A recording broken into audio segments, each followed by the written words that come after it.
Welcome back, Brick Builders, and today we are looking at some leaked images of the June 1st LEGO Star Wars sets. We got 4 images of some of these sets that are set to be released, and we're going to jump right into it and take a quick look at them. We'll start, of course, with Rex's Y-Wing Microfighter. Since it was rumored last spring, it's been a very interesting and controversial, to say the least, set release. And so far as we take a look at it, it's kind of what you would expect. It's a microfighter. It's a cheap way to get Captain Rex, a very sought-after minifigure.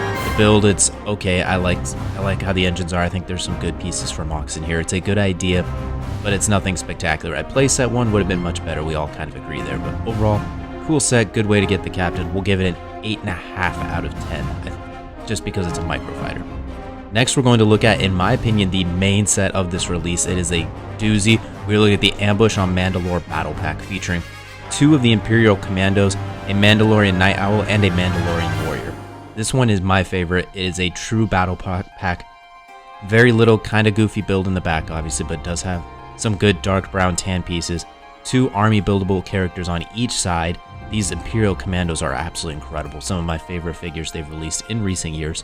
I'm looking at the stud shooter, still a little bit goofy. They do each have jetpacks too, which it sounds obvious if you've seen the scene, but yes, I was surprised that they didn't just have some goofy printed ones on the back.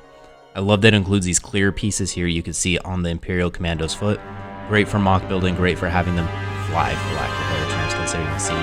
Obviously, Mando Season 3 left a lot of people down, but I think this was a pretty cool fight scene, and this is an awesome battle pack.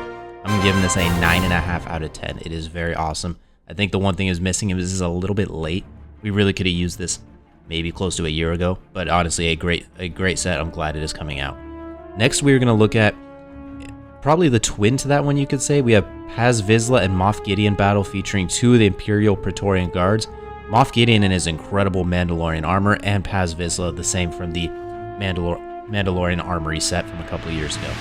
The build is kind of cool. I kind of like those little white bars at the top with the gray ingot piece in the middle.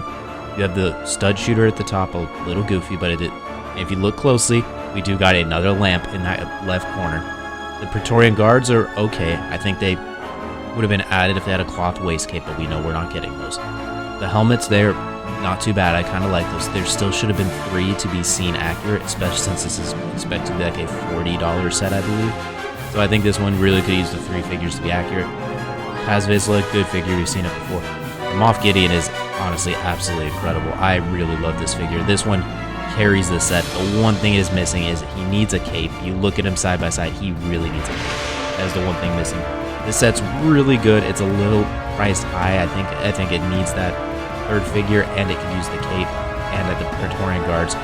Good, not great. I'm gonna give this one, I'm gonna go like an 8.8 out of 10. It is quite good. It's not an army builder set necessarily. It's one you buy 1 or 2 of to get the guards, and then you call it good. It is nice to get Moff Gideon as well in a not Imperial Cruiser set. It's a lot cheaper to get, and that helmet's incredible. So I really like this set.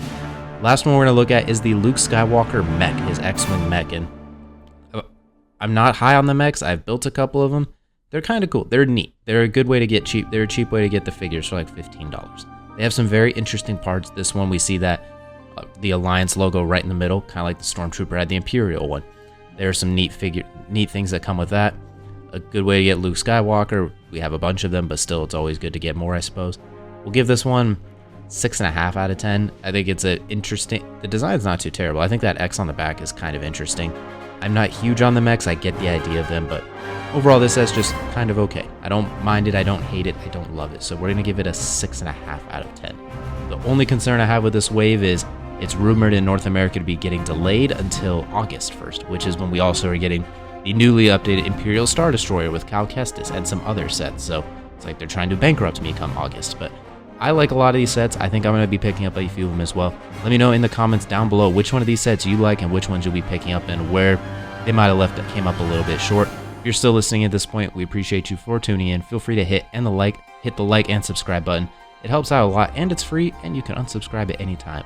We thank you all for listening. We'll see you all again next time.